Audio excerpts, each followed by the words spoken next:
Well, that was a little jangle riff a la Van Morrison and Domino. And very neat little jangly R&B-ish type of riff, and really easy to play. So let's go through this note for note, or chord for chord, if you will. Here it comes right at you. All right, King. Well, let's go through this in some detail. As far as the sound goes, just make sure you've got it clean. I'm running, obviously, an S-style guitar, and I'm going out of the neck pickup. But whatever you use, just make sure you keep it clean, all right, guys?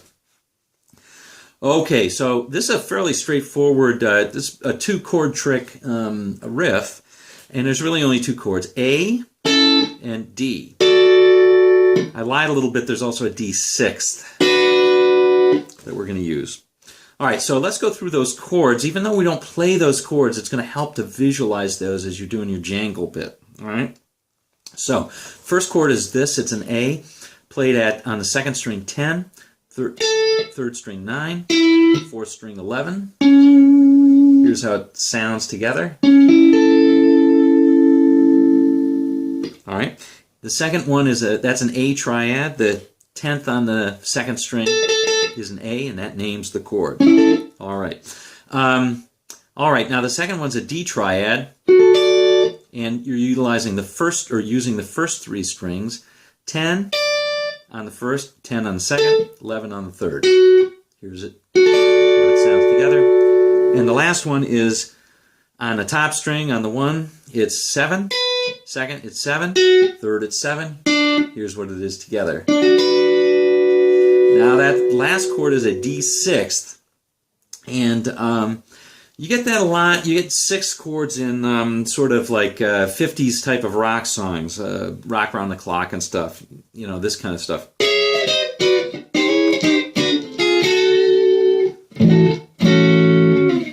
All right, but here it's used pretty deliberately.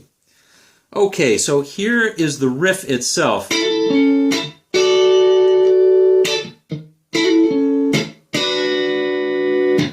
So let's take the first one right there. So here's what I'm doing. I'm playing that A, and I actually do bar. I like that a little bit better, but you don't have to.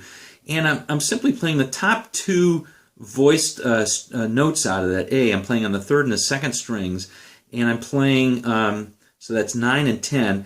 And on the third, I'm going to hammer on to the 11th and pull off really quickly. And when I do pull off, then I'm going to hit the on the fourth string, that 11th. All right? After that, you'll notice that I give a little thwack. Now, how do I do that? I'm muting with my left hand a little bit, but also with my right hand, and just doing a little, sort of a dead stroke with my pick.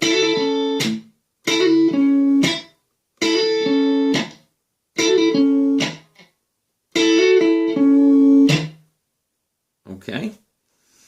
And immediately thereafter, after that dead stroke, I'm going to play the first D. I'll give another couple dead strokes or so.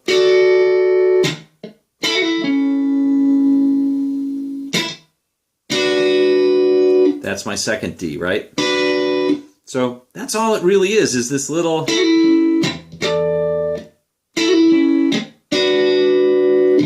that little dipsy doodle there, and then the thwack. Then you first hit the first D, then you hit the D6th at the 7th fret. And that's it for this one, folks. It's pretty straightforward. Now, if you want to play it in a different position, you can also play the A triad right here. Well, you'll notice it's the same shape as this D triad. I'm playing on the first 3 strings, 6, 5, 5. All right. So if you don't play, if you just play the third and the second strings, or I'm sorry, the first 2 strings, and instead that substitutes for this, you're basically playing it in octave, or in a different position. You're playing the same chords. You can do that as well, and it makes for a slightly different sound when you're playing it, maybe a little bit more fun. So the hammer on and pull off is you're playing 5, 5 on the first 2, you're going to hammer on to the 7th, pull off to the 5, and then play the 6th like so. Same sort of thing, you give the thwack, first D,